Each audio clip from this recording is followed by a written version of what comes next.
Oke, terima kasih kepada para Ikhwan Fillah di channelnya apa? Aki Alayubi channelnya apa? Lupa saya. Detektif channel ya? Di channel apa Aki Alayubi channel juga Eva Kanfro channel. Sebentar lagi kita akan menyaksikan sebuah diskusi yang apa sangat menarik, sangat luar biasa. Di sini telah hadir nanti para peserta yaitu dua orang melawan dua orang tim ya. Dari pihak Muslim yang akan diwakili oleh gurunda kita bersama yaitu Ustadz Zuma dan Ustadz Tafta. Perpaduan yang sangat luar biasa ini akan membuat kita akan menjadi yakin dengan wakil kita. Dan dari pihak Kristen juga nggak kalah luar biasa dari Pak Ibnu Kalam dan Uti Watimena. Mereka akan juga nggak kalah luar biasa akan membahas tentang sebuah benarkah sebenarnya sih tentang ketuhanan sih, masih tentang ketuhanan, tapi topiknya lebih spesifik lagi. Benarkah umat Islam menyembah huruf dan umat Kristen menyembah patung? Jadi nanti kita akan diskusikan siap klaim mana yang lebih kuat dan klaim mana yang dengan data-data dan dalil-dalil. Oke, saat ini telah hadir alhamdulillah telah hadir dari tim Muslim gurunda kita Ustadz Juma. Assalamualaikum Ustadz Juma. Waalaikumsalam warahmatullahi wabarakatuh. Alhamdulillah, setiap mendengar suara Bang Zuma ini sangat membuat saya bersemangat sekali untuk membawa acara ini. Salah satu saya bersedia dimintain tolong oleh Aki Alayubi karena ada Bang Zuma di sini. Masya Allah. Alhamdulillah. Oke, telah hadir juga Pak Ibnu Kalam. Selamat malam Pak Ibnu Kalam. Assalamualaikum. Ya, selamat malam. Sayangnya mulai hujan keras. Oke, nggak apa-apa Pak Ibnu, nggak apa-apa. Nanti kita bisa nanti Bapak nanti kalau pas nggak giliran tolong di mute aja sendiri ya, sendiri aja. Telah hadir juga Ibu Uti Watimena. Selamat malam Ibu Uti.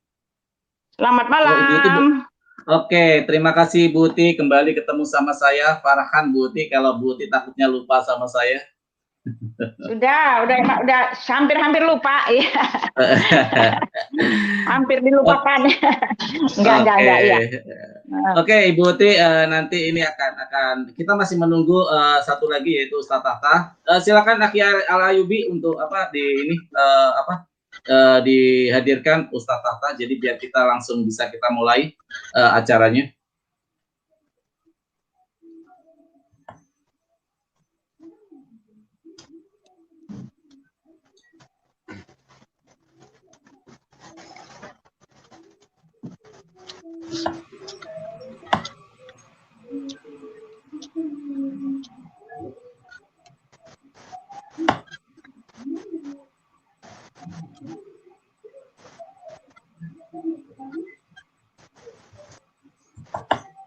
Aki Alayubi.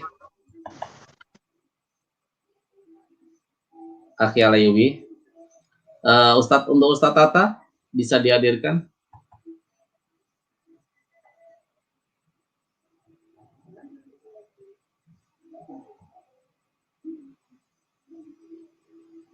Nanti adalah untuk peserta waktunya adalah sistem TikTok ya, biar lebih lebih spesifik karena ini adalah topiknya menarik.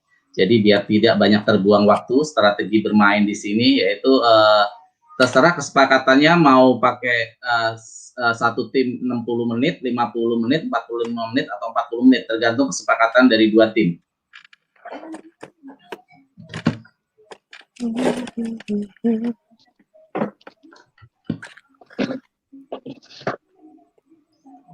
Ya, ini pasti agak lama ya. Belum diangkat, saya coba telepon. Oke. Pak Juma udah datang? Udah datang, Bu Uti. Oh, Pak Juma. Bu Uti kabarnya baik-baik aja, Bu. Baik, Pak. Alhamdulillah. Alhamdulillah. Ya.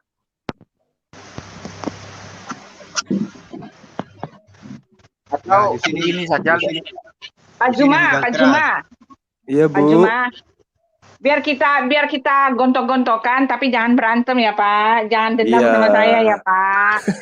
Iya pasti Saya sama lah, sekali Bu. loh, sama sekali nggak ada apa-apa loh, nggak ada personal gitu loh. Iya, Jadi, Bu, sama. karena kita nih kan bela ideologi, tapi kita bukan pemecah belah ya Pak. Iya, benar, Itu Bu. harus Benar sekali. iya. Kita hanya sekedar menyampaikan kebenaran menurut versi masing-masing. Iya, Bukan itu nggak gontok-gontokan. boleh. Jangan Iya. jangan baper. Ini sekarang saya lihat lagi pada gontok-gontokan. Orang-orang pada gontok-gontok. Suara saya jelas Pak. Apa saya perlu pakai headset nggak? Nggak perlu ya? Jelas suranya, Bu. Suranya jelas. Nggak perlu ya? Nggak perlu Iya. pakai itu ya? Oh ya sudah. Iya.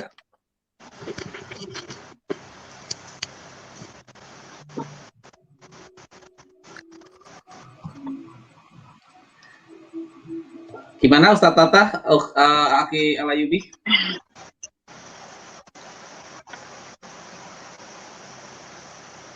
Nih Pak Ibnu Kalam, ujarnya kayaknya sangat deras ya Pak Ibnu ya. Iya, suara hujan agak keras. Oh gitu ya, hujannya kayak kedengaran sekali itu hujannya itu. Tadi nggak hujan Pak.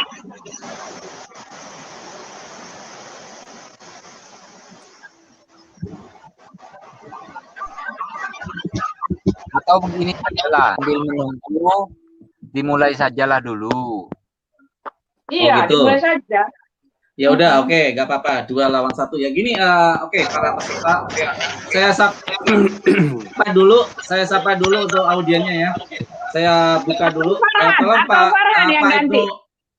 Maaf, atau Saya yang ini kalau enggak, saya nggak berdebat Bu. Saya moderator Bu.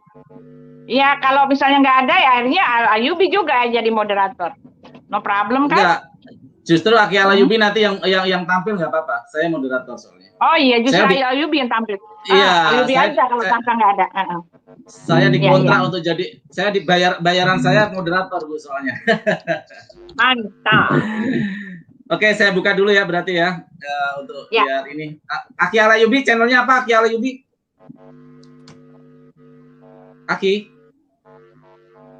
Ya, Kayaknya ya, Aki ampun. Alayubi channel. Ya udah saya buka aja deh. Ayubi channel.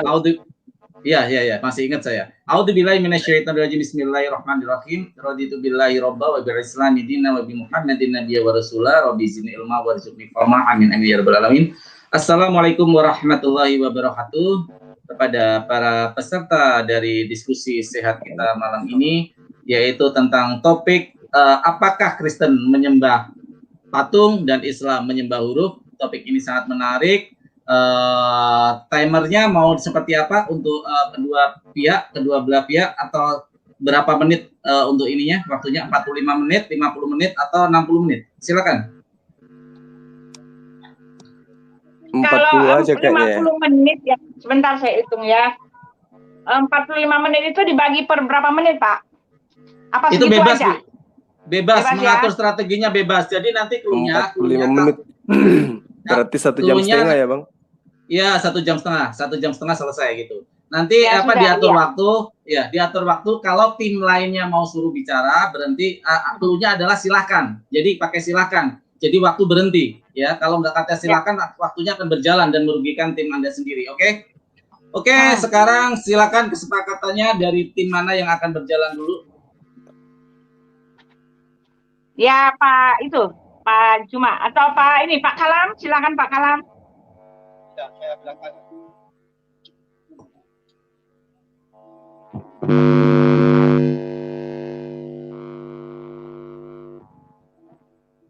Halo? Halo. Ya, Halo. Pak Kalam silakan dulu, Pak. Pak Kalam. Belakangan saya. Masih belakangan ya? Ya, Silakan. Pak Juma. Bu Uti, tim merah udah berjalan. Bu Uti iya. dulu. Tim merah udah berjalan. Ya, terima kasih. Silakan. Terima kasih untuk ya, langsung. Hah? Belum ya? Oh ya sudah Enggak, Begini, silakan. saya atur dulu di sini karena hujan keras, jadi saya atur dulu. Itu saya.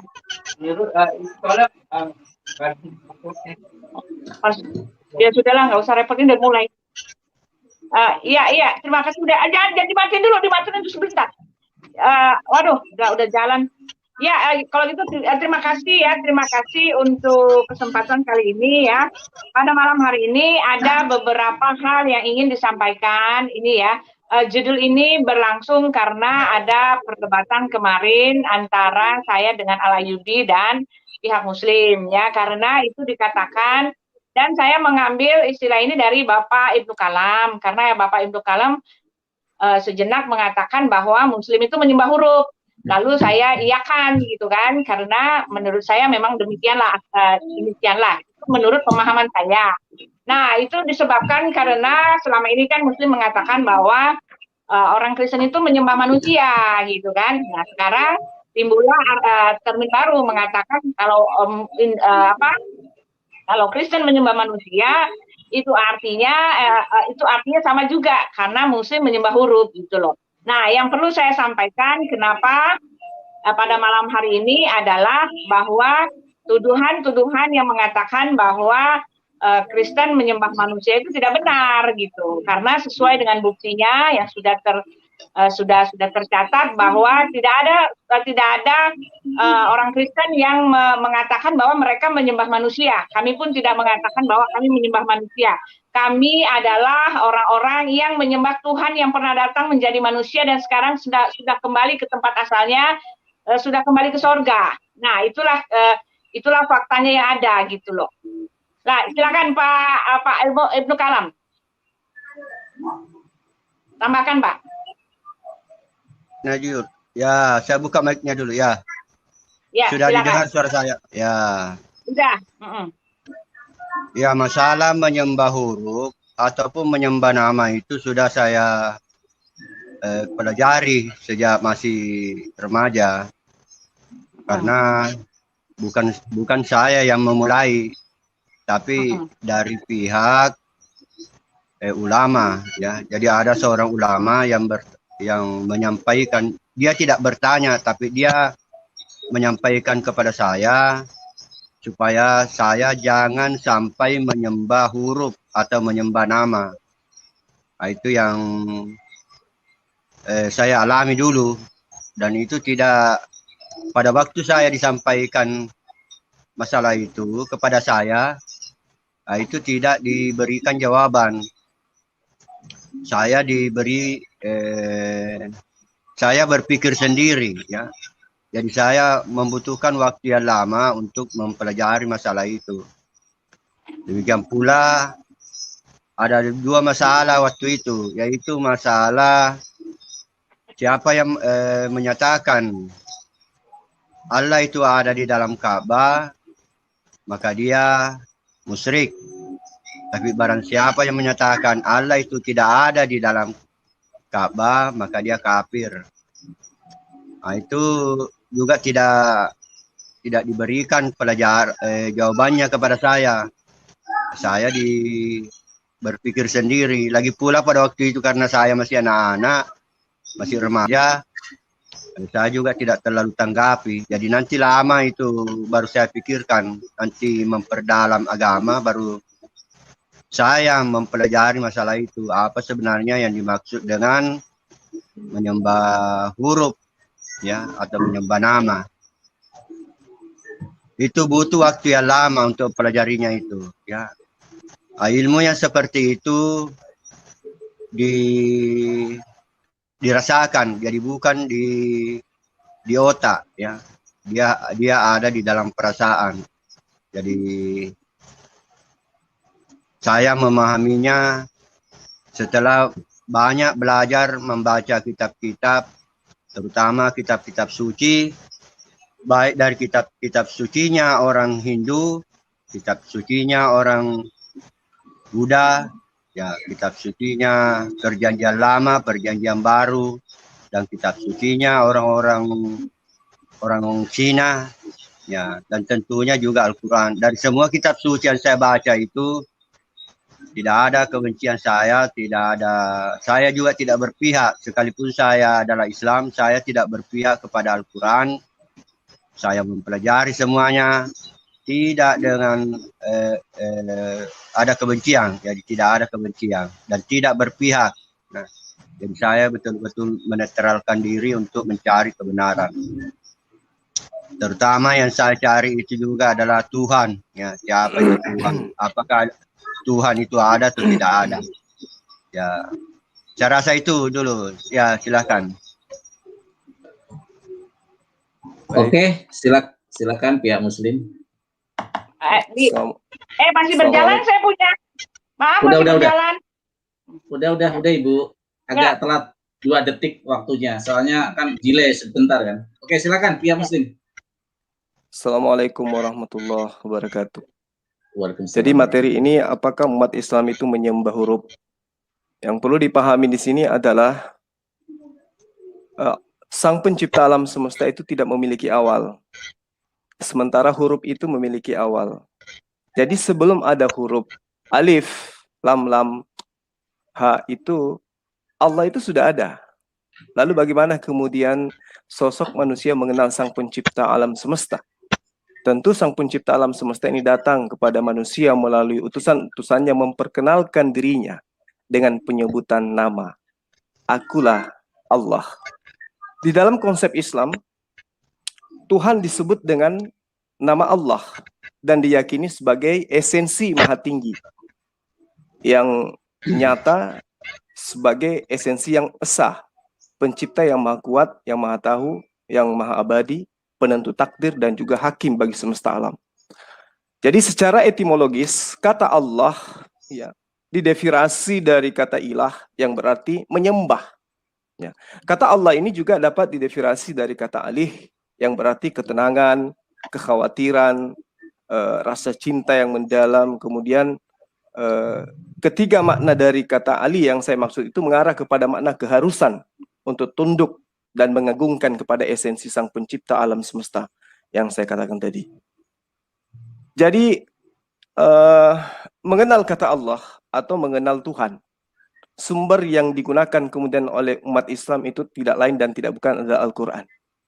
Jadi kata Tuhan ini berasal dari kata ilahun yang terdiri atas 3 huruf, hamzah, lam, dan ha, sebagai pecahan dari kata laha, yalihu, kemudian laihan, yang berarti Sang Pencipta yang maha pelindung, maha perkasa.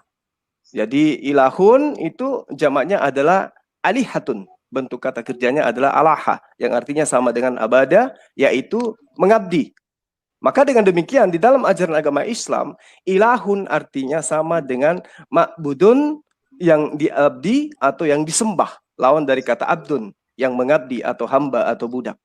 Nah, jadi dengan demikian, ya, penjelasan yang singkat ini yang saya sampaikan kepada sahabat sekalian, menjelaskan bahwa yang kami sembah itu adalah Sang Pencipta yang memiliki nama, di mana dirinya adalah esensi satu-satunya yang telah memperkenalkan diri kepada para utusannya untuk kemudian diajarkan bagaimana kemudian manusia selaku ciptaan itu mengenal Sang Pencipta alam semesta. Di dalam ajaran agama Islam disebutlah Allah, di dalam ajaran Kristen disebutlah Bapa, di dalam ajaran Yudaism mereka sebut dengan Hasem. Dan itulah yang saya katakan bahwa umat Islam itu tidak menyembah huruf. Demikian sementara, silakan. Silakan pihak Kristen. Oh, masih sendiri ya? Ya, kalau boleh saya katakan, apa yang dikatakan oleh Bapak Zuma ini hanyalah sebetulnya mengimani, ya kan? Kita kalau Bapak mengatakan bahwa Tuhan ya Bapak, ya Allah adalah Tuhan dengan segala sudut panjang etimologi dan semua, ya sama juga dengan kami, Pak. Ya, kami juga menyebut Elohim itu adalah ilah, tetapi dalam wujudnya, tetapi dalam ilah bukannya satu ya, ilah maksudnya itu unification gitu loh. Ilah-ilah yang merujuk kepada satu nama, yaitu YHWH, ya kan?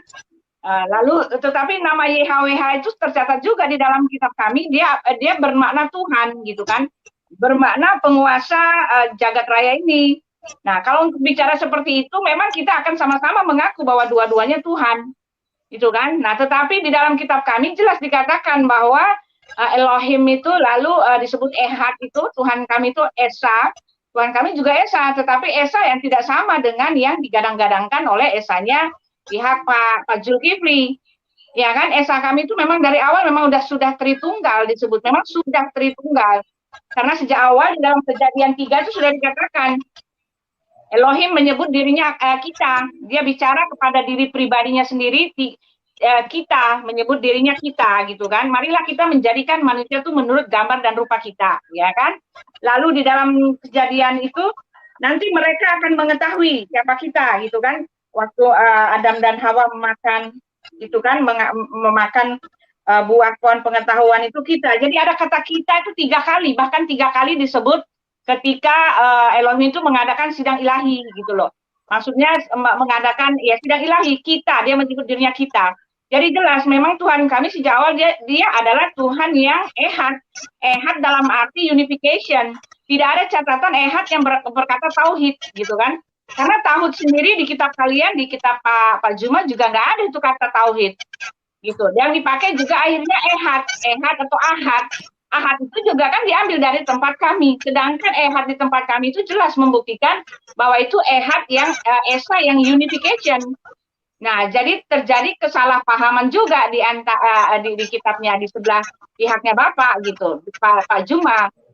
Karena ehadnya Pak Juma itu sama seperti kami, ehadnya unification, bukan ehad yang satu tunggal gitu loh. Sedangkan di sana menggadang-gadangkan bahwa Tuhannya tunggal gitu.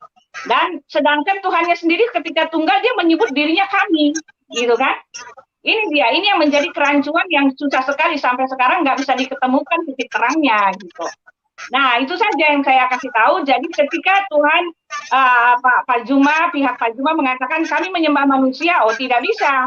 Karena apa? Karena yang dibilang manusia itu jelas dia adalah Tuhan. Sejak awal sudah dikasih tahu bahwa dia akan datang menjadi manusia. Ini kenapa suaranya seperti ini ya? Tolong di itu dong suara saya. Ya, silakan Pak Ibnu. Kalau maaf ya, silakan. Ya. Giliran saya. Jadi gini Pak. Maaf Pak moderator, ketika saya berdua, lalu Pak Juma sendiri, ini waktunya nggak bisa seperti ini Pak. Karena Pak Juma sendiri waktunya tidak akan sama, tidak bisa sama. Kalau berdua ya harus sama-sama 45-45. Tetapi kalau Pak Juma sendiri ya pasti akan banyak kami memakai Pak, gitu loh. Ya Pak. Oke, Aki Alayubi bisa ikut turun Pak Aki Alayubi? Iya, nggak bisa. Kalau kami sendiri nggak bisa. Ini pasti sebentar lagi kami habis, Pak Juma punya banyak waktu, gitu loh. Nggak bisa seperti ini. Atau begini saja. Saja Ibu Ti, nanti Ibu. Kalau saya itu Ibu tidak Uti terlalu kasih banyak tambahan butuh waktu. waktu. Terus terang kalau saya tidak terlalu banyak butuh waktu. Ya, Iya, tapi tetap moderator dua lawan dua. nanti Ini dikasih supaya tambahan adil. waktu. Moderator, mohon maaf. Ya, Saya kira Bang Juma. kaitannya dengan waktu ini kan kalau 2 itu justru bobotnya luar biasa karena 2 kepala yang akan menjelaskan tentang siapa Yesus kan gitu. Sementara Betul. saya hanya seorang diri, artinya kalau misalnya Ibu Uti dan juga Pak Ibnu Kalam itu menggunakan waktu ngomong 5 menit, saya pun akan ngomong 5 menit biar setara supaya sama-sama selesai gitu. Oh ya sudah. Ya. Oke ya. Oke, silakan Pak Ibnu Kalam, silakan. Ya, saya juga tidak terlalu mempersoalkan masalah waktu karena saya termasuk orang yang tidak terlalu pintar bicara ya. Saya hanya ingin menyampaikan kepada Pak Ustaz Suma, ya Ustaz Suma, pertanyaan sehingga nanti pembicaraan ini bisa berjalan dengan ada titik yang kita akan capai, yaitu pada waktu Anda, ini pertanyaannya nanti dijawab di sesi sewaktu Anda berbicara. Pada waktu Anda beribadah atau salat, itu saya sering mendapatkan pelajaran dari beberapa tokoh agama. Jadi saya yang ditanyakan kepada saya, diberikan pertanyaan ya. Pada waktu Anda itu beribadah atau khususnya pada salat itu apa yang Anda bayangkan itu? Ya. Karena dari beberapa pendapat ulama ada beberapa pendapat, ya, ada beberapa pendapat. Nah, itu satu. Jadi apa konsentrasi pikiran Anda itu apa? Bagaimana? Yang kedua, ini ada kaitannya nanti. Apakah Al-Quran kalamullah gairu makhluk? Apakah itu yang Anda ikuti atau apakah Al-Quran kalamullah, Al-Quran makhluk?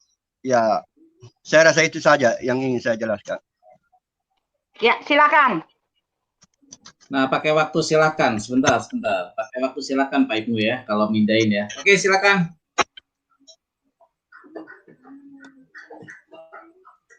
Silakan Bang Juma. Oh, saya ya? Oke, baik. Ya, Pak Ustaz Suma. Baik. Apa konsentrasi Anda? Bagaimana waktu Anda salat itu? Bagaimana Anda berkonsentrasi? Baik. Jadi di dalam ajaran agama Islam itu, Pak, dikatakan bahwa Sang Pencipta alam semesta itu bukan makhluk dan dia tidak sama seperti apapun. Laisa kamitslihi syai'un. Dia tidak bisa dibayangkan setara dengan apapun. Dalam arti kata bahwa apakah umat Islam ketika beribadah membayangkan sosok? Nah, kalau kita berbicara mengenai sosok, berarti kita berbicara mengenai hal yang baru. Berbicara mengenai hal yang baru, berarti kita berbicara mengenai makhluk. Nah, apakah Sang Pencipta alam semesta itu makhluk? Tentu bukan. Lalu apa yang dibayangkan ketika kita beribadah? Nah, inilah indahnya di dalam berislam. Ketika umat Islam itu beribadah, mengumandangkan takbir, misalnya dalam sholat, maka yang muncul pada saat itu adalah sembahlah Allah seakan-akan engkau melihatnya. Tapi ketika engkau tidak melihatnya, maka percaya dan imani bahwa dia sungguh melihatmu. Artinya ketika umat Islam itu beribadah kepada Sang Pencipta alam semesta, dia akan mendudukkan dirinya sebagai hamba. Menghambakan dirinya kepada Sang Pencipta. Tidak mesti dibayangkan sosok. Yang penting dia sadar bahwa dia adalah ciptaan Sang Pemilik alam semesta ini. Itu yang dikatakan dengan khusyuk dalam beribadah. Jadi bukan membayangkan lapas Allah, bukan. Tetapi menyadari bahwa apa yang dilakukan saat itu sejak dia mengumandangkan takbir, itu adalah prosesi dalam penyembahan, pengakuan dirinya sebagai makhluk yang tidak ada apa-apanya di hadapan Sang Pencipta alam semesta. Lalu kalau misalnya Anda mengatakan, loh apa yang dibayangkan berarti angan-angan kosong. Kesadaran bahwa dia lagi menghadap Sang Pemilik alam semesta ini. Dia yang maha melihat. Dia melihat bahwa umat Islam itu sedang menghambakan dirinya kepada Sang Penciptanya. Nah, tidak membayangkan makhluk, tidak membayangkan neraka, tidak membayangkan surga. Itu pertama. Kemudian yang kedua, apakah Al-Quran itu gairu makhluk? Ya. Apakah Al-Quran itu makhluk atau dia bukan makhluk? Jadi Al-Quran secara kitab yang Anda pegang, yang terdiri dari kertas, yang terdiri dari tinta, yang kemudian disebut dengan buku atau kitab, itu adalah makhluk. Karena buku itu adalah ciptaan. Karena tinta itu adalah ciptaan. Tetapi kandungan kalam yang ada di dalamnya, itu bukan makhluk, tetapi itu adalah al-kalam. Itu adalah kalamullah. Itu adalah sifat, itu adalah kehendak Allah. Seperti misalnya, ketika saya pingin makan nasi, apakah keinginan makan nasi itu adalah di luar daripada diri saya? Tentu tidak. Itu adalah kehendak yang melekat pada diri saya. Bahwa saya selaku manusia memiliki sifat ingin makan. Dan itu melekat pada diri saya. Bukan cuma hari ini. Hari ini saya ingin makan. Besok saya nggak makan-makan lagi. Lusa baru makan lagi. Itu tidak seperti itu. Tetapi ada sisi di mana sifat saya itu adalah pingin makan. Pingin makan itulah yang merupakan diri saya, kehendak saya. Dan itu adalah bagian daripada saya. Nah, kalamullah yang tertuang di dalam kitab suci Al-Quran, itu adalah al-kalam. Sifat yang melekat pada diri Allah. Kehendak Allah. Demikian. Nah, kembali saya ingin... belum saya. Ini saya menjawab pertanyaan Bapak. Sekarang giliran saya bertanya. Oh iya. Boleh Pak ya? Silakan. Pertanyaan yang sama. Apapun agama Anda, ketika Anda beribadah, apa yang Anda bayangkan? Silakan. Bagus. Iya. Ya, Ibu Uti, saya harap saya dulu berdua. Nanti Ibu Uti belakangan. Silakan. Ya. mendengarkan saja. Ya. Dari penjelasan Pak Ustaz, saya mau tanya dulu, apakah pernah bertarekat? Islam itu adalah tarekat, Pak, jalan. Tidak, yang biasa disebut Oh, orang saya misalnya enggak. tarekat. Oh Saya iya. tidak pernah Kalau bertarekat. begitu saya berikan penjelasan begini. Silakan. Dari beberapa tarekat itu, misalnya di tarekat Naksabandia itu, yang dibayangkan itu pada awal-awal belajar orang adalah guru. Gurunya yang dibayangkan. Itulah sebabnya orang-orang tarekat Naksabandia itu dikafirkan oleh kelompok Muhammadiyah. Saya lupa bukunya itu, pernah saya membeli bukunya itu, tapi pengarangnya saya lupa namanya, tapi nama daripada buku itu masih saya ingat, yaitu Pembelaan Tarekat Naksabandia. Kenapa dia perlu membuat buku? Karena dikafirkan oleh kelompok Muhammadiyah, ya. Nah, jadi kalau di Tarekat Naksabandia itu pada langkah pertama, misalnya dalam beribadah, khususnya pada salat, yang dibayangkan itu adalah wajah guru. Karena pada waktu kita salat harus ada sesuatu yang kita ingat.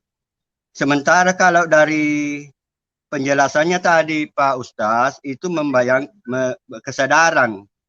Maka kalau kesadaran itu yang ada pikirkan, maka saya menyatakan bahwa Tuhan Anda itu adalah kesadaran. Yang kedua yang ingin saya sampaikan, kalau dari tarekat yang lain lagi, misalnya Tarekatul Muhammadiyah, yang dianjurkan itu dibayangkan adalah Ka'bah. Barang siapa yang tidak menghadirkan Ka'bah di hadapannya pada waktu dia salat, maka dia tidak sah salatnya. Itu pendapat tarekat Tarekatul Hawalatiyah. Sedangkan pada umumnya orang-orang yang mempelajari agama, yaitu yang menyatakan bahwa berkonsentrasi, maka pada waktu dia salat adalah kekosongan, artinya konsentrasi, maka Tuhannya adalah konsentrasi. Kalau melihat dari jawaban Pak Suma tadi, menjawab bahwa dia sadar pada waktu salat misalnya, maka saya untuk sementara ini menyatakan bahwa Tuhannya adalah Tuhannya adalah kesadaran. Kemudian ya masih ada terkait yang kedua, Al-Kalam. Beliau menyatakan sifat. Ini kalau atau sama dengan kehendak, ya. Maka saya menyatakan kacau ilmunya ini Pak Ustaz. Karena seharusnya ini dalilnya orang Kristen. Kalau kalam itu ada di dalam diri Tuhan, maka itu adalah dalilnya Trinity, bukan dalilnya Tauhid, bukan dalilnya Tauhid. Karena Tauhid di sini kalau di dalam Islam itu berbeda-beda pendapatnya dari 3 ulama besar, ya, yaitu Asy'ari, kemudian Ibnu Taimiyah, kemudian Mu'tazilah, ya. Jadi sepertinya ada kekacauan berpikir di pihak Pak Suma. Nah, itu saya dulu saya jawab apa tadi pertanyaannya, Pak? Kalau Anda ibadah kepada Tuhan Anda, apa yang Anda bayangkan? Oh ya, bagus. Ya, apa yang saya bayangkan pada waktu saya ibadah, nah itulah ilmu yang untuk sementara ini harus saya ajarkan kepada orang, itu harus berhadapan-hadapan dengan saya, Pak. Artinya harus dia terima ilmu itu berdasarkan ijab kabul. Tidak Bapak boleh saya sampaikan ajarkan aja di sini, Pak, karena ini kan kita lagi maaf yang sebesar-besarnya, Pak. Nah, itu ilmu ya, karena ya menyangkut Tuhan, ya, yang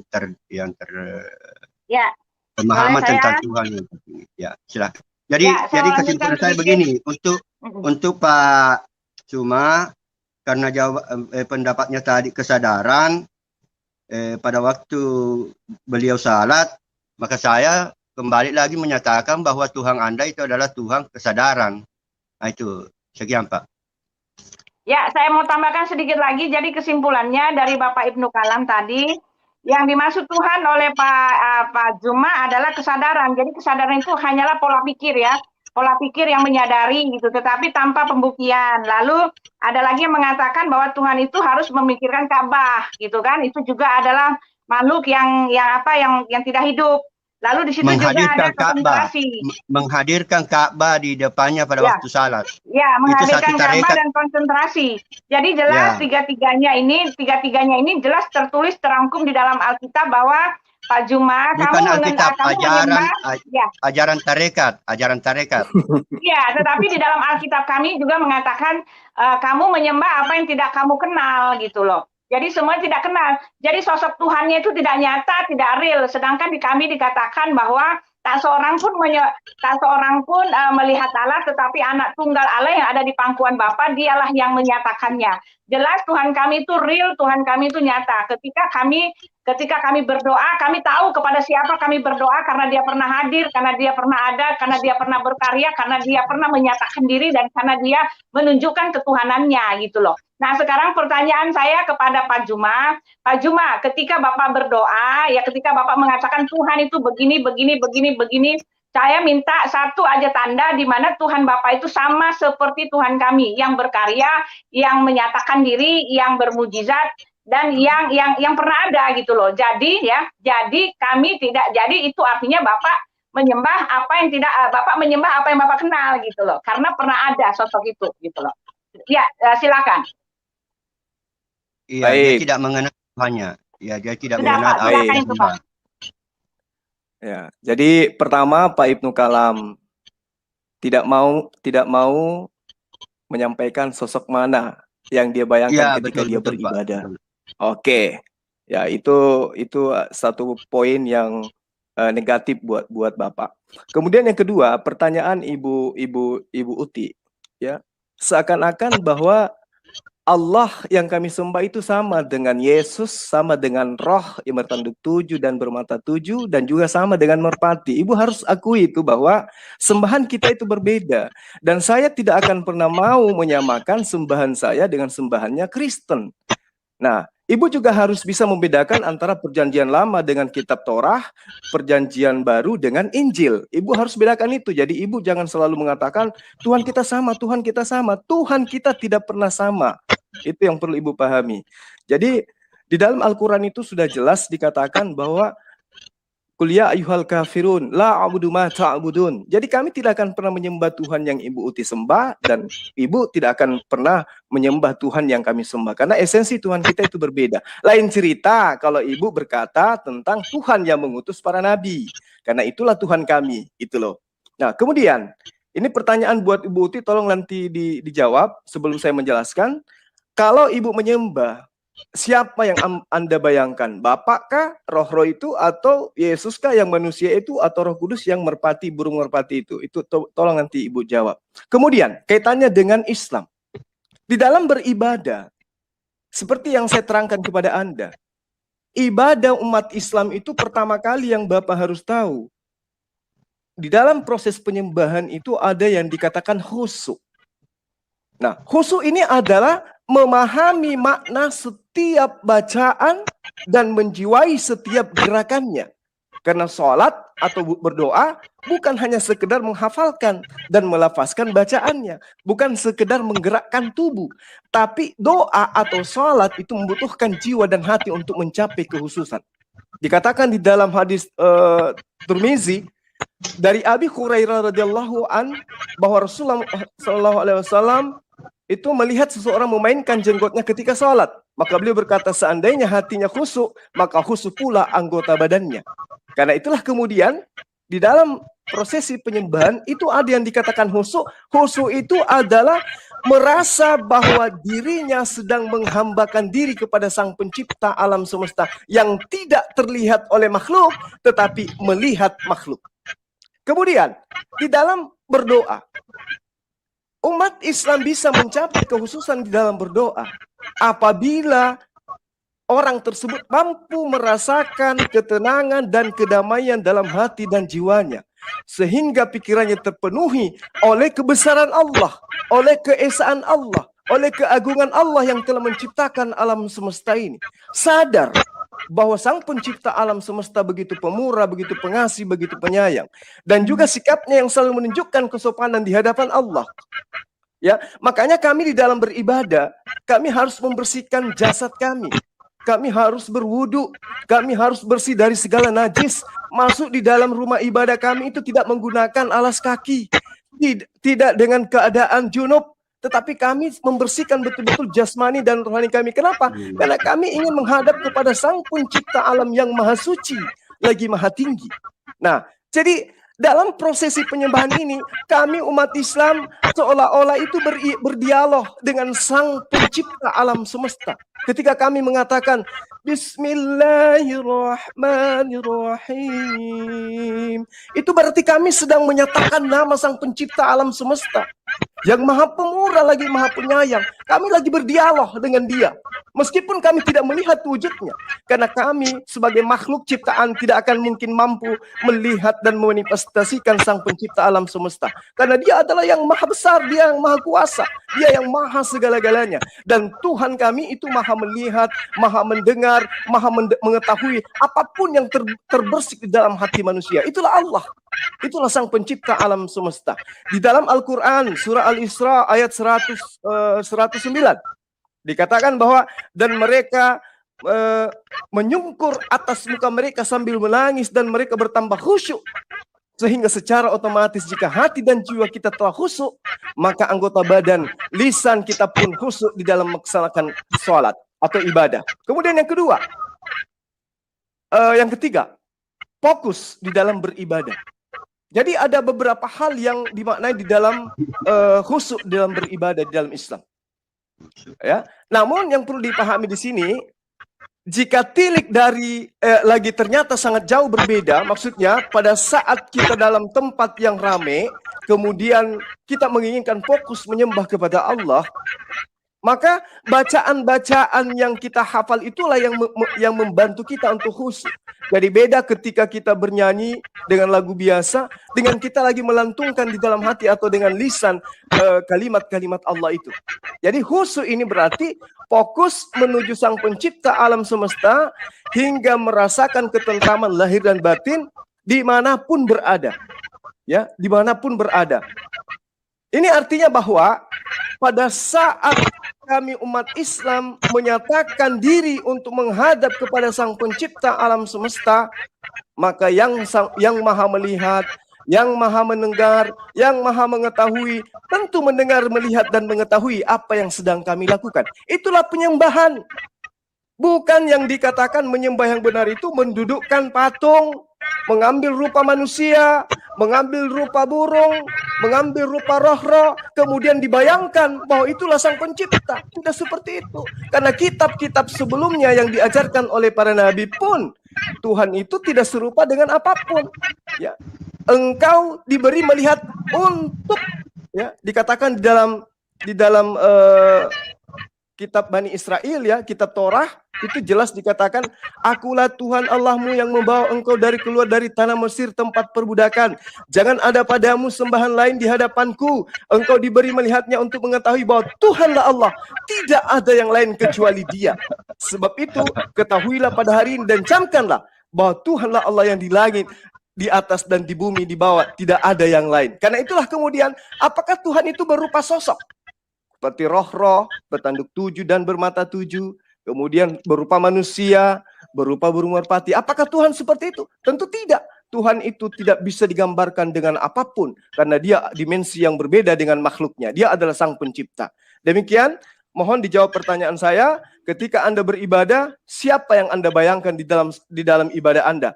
Layaknya Anda menginginkan saya menjawab untuk menentukan satu oknum dalam ibadah, yang saya bayangkan ini adalah sosok ini, saya pun bertanya kepada Anda berdua, siapa sosok yang Anda bayangkan ketika Anda beribadah? Silakan. Ya, siapa yang menjawab dulu? Ibu Uti atau saya? Halo. Silakan Pak, waktu sudah berjalan. Pak Kalam. Saya. Dari penjelasan Bapak Suma yang panjang itu, Anda ditantang oleh 3 ulama, ya, yaitu ulama dari Tarekat Naksabandiyah, ulama dari Tarekat Muhammadiyah, dan Ibnu Taimiyah. Ya, Ibnu Taimiyah, ketiga ulama ini, kalau Tarekat Naksabandiyah, nama gurunya itu Bahauddin Naksabandi, itu orang hebat juga itu. Kemudian ya Ibnu Taimiyah. Ketiga ulama ini menyatakan, dari penjelasan Bapak itu menyatakan bahwa Tuhannya Bapak itu adalah Tuhan ideologi, Tuhan berdasarkan penjelasan. Itu penjelasan Bapak itu bisa berbeda dengan penjelasannya orang lain. Ada juga yang menjelaskan seperti itu, tetapi pada poin-poin tertentu itu berbeda. Sehingga Ibnu Taimiyah dan Bahauddin Naksabandi maupun Muhammadiyah itu menyatakan Tuhan Anda itu adalah Tuhan ideologi. Sekalipun penjelasan Anda itu panjang lebar, ya, sekalipun penjelasan Anda itu panjang lebar, tetap dituduhkan bahwa Tuhan Anda itu adalah Tuhan ideologi, Tuhan berdasarkan pikiran. Ya, boleh saya lanjut? Ya, saya menambahkan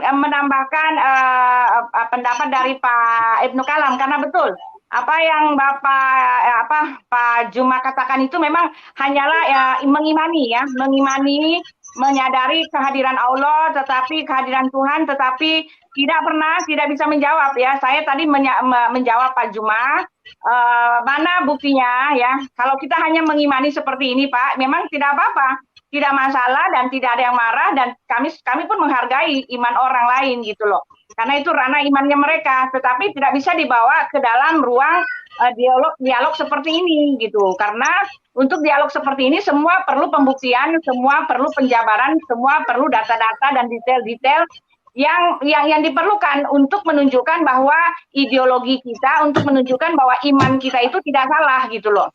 Ya, karena yang Pak Juma katakan itu ya memang hanya jelas, tepat dan benar. Pak Juma sendiri mengatakan bahwa ini hanya soal imani gitu, hanya soal kepercayaan. Dan betul kata Pak Kalam, itu hanyalah soal ideologi.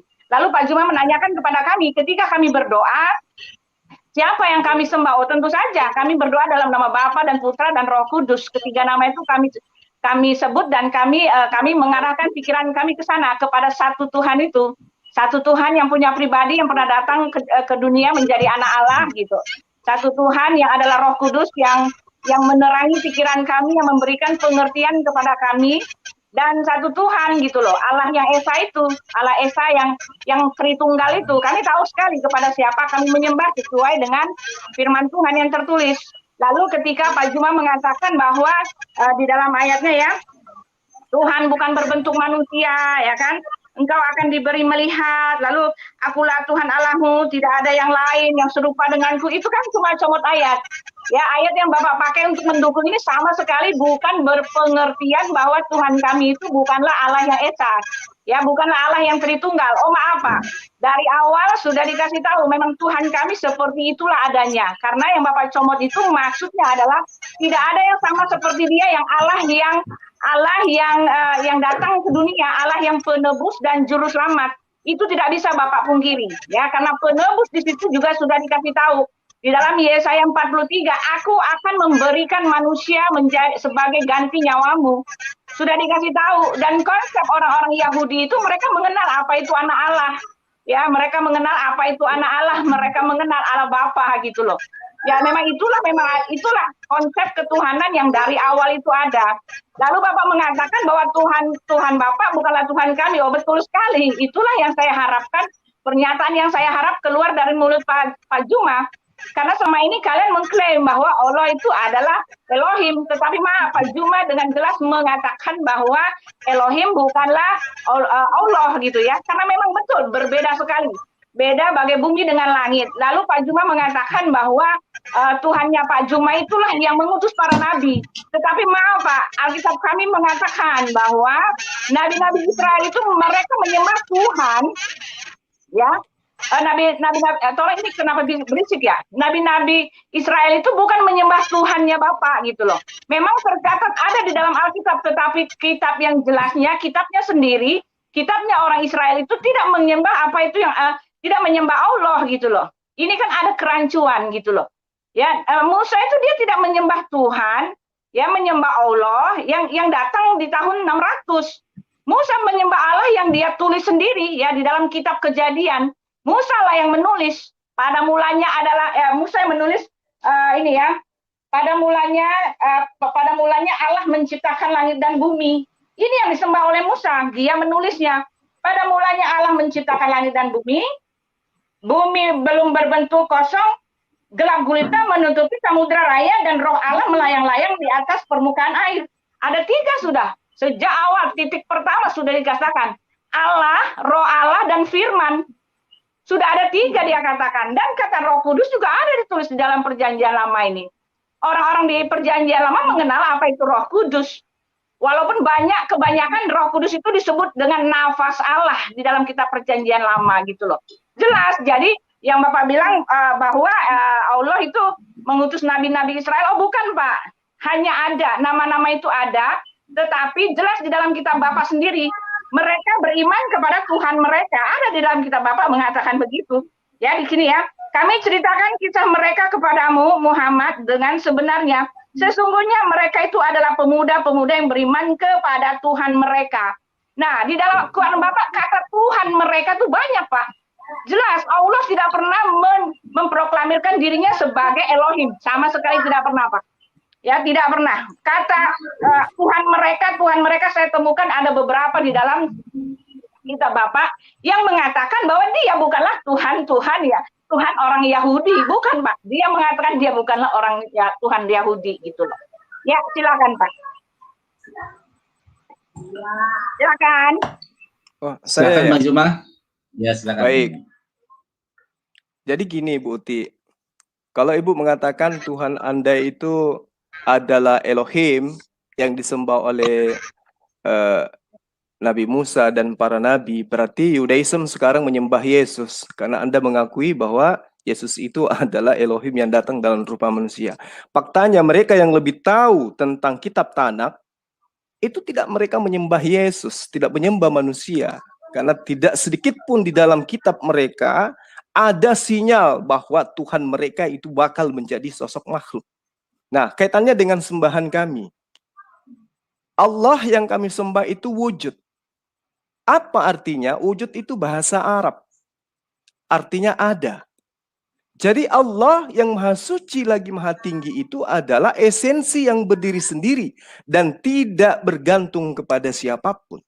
Di dalam Al-Quran diterangkan, Allahul ladzi khalaqas samawati wal ardh wa ma bainahuma fi sittati ayyam. Dan seterusnya di ayat ini dikatakan Allah yang menciptakan langit dan bumi. Coba. Jadi kalau Allah menciptakan langit dan bumi, kemudian ada lagi Tuhan yang menciptakan langit dan bumi yang lainnya, yaitu perlu kita kaji. Apakah Allah ini sama? Ya. Atau Allah ini beda? Nah, bagaimana kemudian esensi sang pencipta alam semesta datang kepada Rasulullah Muhammad SAW, mengatakan kepada Rasulullah, dialah Tuhan satu-satunya yang telah mengutus para nabi, yang memberikan kitab Torah, yang mewahyukan kitab Zabur atau Mazmur, yang mewahyukan kitab Injil. Nah, itulah esensi yang disembah oleh umat Islam, yang mewahyukan kitab-kitab sebelumnya, yang mengutus para nabi-nabi sebelumnya. Itulah yang kami sembah. Tuhan yang kami sembah bukanlah Tuhan independen yang berdiri sendiri, yang mengatakan bahwa Tuhan-Tuhan yang datang kepada Abraham, yang datang kepada Musa, yang datang kepada Isa adalah bukan Tuhan, yang Tuhan adalah aku. Sembahan kami tidak mengatakan itu, tetapi dia datang memperkenalkan diri. Akulah yang telah berfirman kepada nabi-nabi sebelum kamu Muhammad. Akulah yang telah mewahyukan kitab ini dan kitab itu sebelummu. Nah, itu makanya kami menyembahnya. Tetapi kami menyembahnya tidak begitu saja menyembahnya. Kami mengkaji kitab kami mentelaah kitab kami mengkaji secara sejarah kitab kami. Untuk itulah kemudian kitab kami muncul dengan makhraj hurufnya, muncul dengan original teksnya, untuk kemudian meyakinkan kami bahwa sembahan kami itu adalah sembahan yang benar. Nah, lalu kemudian ketika Anda tadi menerangkan, Tuhan kami adalah Esa. Dialah yang kami sebut Bapa, Anak, dan Roh Kudus. Yang saya pertanyakan adalah, yang mana yang Anda bayangkan ketika Anda beribadah? Bapa di dalam Wahyu 5 ayat 6 dikatakan berbentuk roh-roh, bertanduk 7 dan bermata 7. Anak jelas, anak Maria. Dikatakan di dalam 2 Yohanes 1 ayat 7. Penyesat itu adalah mereka yang mengajarkan, mengimani bahwa Yesus itu tidak datang sebagai manusia. Lalu kemudian di dalam Ibrani 13 ayat 8, mudah-mudahan saya tidak keliru menyebutnya. Di situ dikatakan Yesus dari dulu, sekarang maupun yang akan datang tetaplah sama untuk selama-lamanya. Dia datang sebagai manusia, selama-lamanya datang sebagai manusia. Kalau Anda tidak mengimani dia sebagai manusia, maka Anda disebut penyesat sesuai dengan 2 Yohanes 1 ayat 7. Ibu selalu mengatakan kepada saya, Zulkifli suka comot-comot ayat. Siapkan waktu Anda 10 jam, saya akan bacakan dari kitab Kejadian sampai kitab Wahyu. Tidak ada pengakuan Allah atau Elohim akan menjelma menjadi manusia. Adapun Yesaya 9 ayat 6, telah lahir di kota Daud. Allah yang kekal, Allah yang perkasa. Itu menurut yang sang pemilik kitab bukan Yesus. Tetapi adalah Raja Ahaz atau Hezekia yang hidup pada masa itu. Itu adalah kisah, bukan nubuatan. Jadi kembali kepada pertanyaan saya. Sosok mana yang Anda bayangkan ketika Anda beribadah, ketika Anda berdoa? Apakah cuma satu atau 3 sosok? Ada yang berbentuk roh-roh, ada yang berbentuk manusia, ada yang berbentuk merpati. Yang mana Anda bayangkan ketika Anda beribadah? Kalau Pak Ibnu Kalam kan tadi sudah nangis tuh. Nggak bisa dia terangkan Tuhannya di sini. Nggak bisa. Karena Tuhannya itu entah dia berbentuk naga kah? Atau berbentuk kotak segitiga kah? Atau adalah sepatu yang kemudian dikasih parfum atau apa? Entah. Saya sudah menjelaskan. Tuhan kami itu ada. Dia tidak terlihat bukan berarti dia tidak ada. Tuhan kami itu ada. Bukan berarti ketika kami tidak mampu memunculkan dia wujudnya di dalam ibadah kami berarti dia tidak ada. Tidak, Tuhan kami tidak seperti itu. Alam semesta ini, bumi ini bagi Tuhan hanya sebutir debu di antara debu yang ada di atas muka bumi. Jadi kecil. Di dalam kitab Raja-Raja dikatakan, benarkah Allah akan turun bersama manusia di atas bumi? Sesungguhnya langit, bahkan seluruh langit yang melimuti langit sekalipun tidak akan mampu memuat Allah. Itulah Tuhan kami. Bagaimana mungkin kami bisa membayangkan yang begitu dahsyat dan begitu besar, yang maha kuasa. Yang pada intinya, di dalam ajaran agama Islam, ibadah tauhid itu adalah, ada yang dikatakan uluhiyah, ubudiyah dan seterusnya. Itu adalah ibadah penyembahan kami di dalam menyatakan diri kami sebagai hamba ciptaan Allah. Ya, karena Allah kami itu maha besar. Dia itu tidak terlihat tetapi dia ada. Dia nyata dengan adanya alam semesta ini. Karena alam semesta ini ada, tentu ada penciptanya. Meskipun penciptanya itu tidak datang menyatakan diri, akulah yang menciptakan bumi ini. Dalam wujud manusia dan seterusnya. Atau dilahirkan. Kemudian dia mengajarkan bahwa akulah sang pencipta alam semesta. Itu tidak ada. Bahkan Yesus yang disembah sahabat-sahabat Kristen, justru ketika dia datang ke muka bumi, mengajarkan Bani Israel sebagai pengikutnya untuk menyembahnya kepada esensi Allah sang pencipta alam semesta. Kata Yesus, hidup kekal itu adalah mereka mengenal engkau satu-satunya Allah yang benar dan mengenal aku sebagai utusanmu. Itu yang terpenting. Nah sekarang pertanyaan saya kembali. Ketika Anda beribadah, sosok mana yang Anda hadirkan, yang Anda katakan satu di dalam Anda berdoa? Silakan. Siapa yang mau menjawab? Siapa yang menjawab? Ibu Uti atau saya? Saya dulu. Ya. Ya, maaf di-mute semua ya, supaya nggak berisik. Maaf nih. Tolong di-mute semua yang lain, supaya nggak berisik. Oke, tolong di-mute ya. Yang lain di-mute tolong. Ya, ini jangan terus ya. Semua.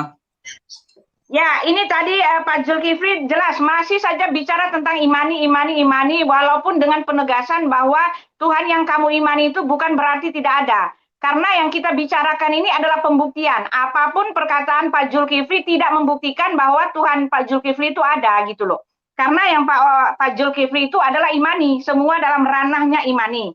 Nah, sekarang Pak Zulkifli membawa ayat ya untuk mendukung bahwa Tuhan kami itu adalah Tuhan yang bukanlah Tuhan gitu. Karena Yesus itu kata Pak Zulkifli bukanlah Tuhan. Lalu PL itu bukan kitab kami, tetapi maaf Pak, kitab PL itu kami buka siang malam dan ini ada dalam kitab kami. Betapapun Pak Zulkifli mengelaknya bahwa PL itu bukan kitab kami, tetapi maaf Pak, itulah kitab kami. Kitab kami terdiri dari Perjanjian Lama dan Perjanjian Baru, dan itu ada hubungan yang sangat dekat sekali. Ada hubungan, ada kait-mengkait yang tidak bisa dipisahkan gitu loh. Betapapun Pak Zulkifli menyangkalnya bahwa PL bukan kitab kami. Lalu Pak Zulkifli mengatakan kalau begitu Yudaisme menyembah Yesus. Maaf Pak Zulkifli. Kenyataannya yang sebenarnya adalah Yudaisme itu mereka bukannya tidak mengenal konsep anak Allah, tidak mengenal konsep Trinitas, bukan. Mereka hanya menolak bahwa Yesuslah yang dimaksudkan itu.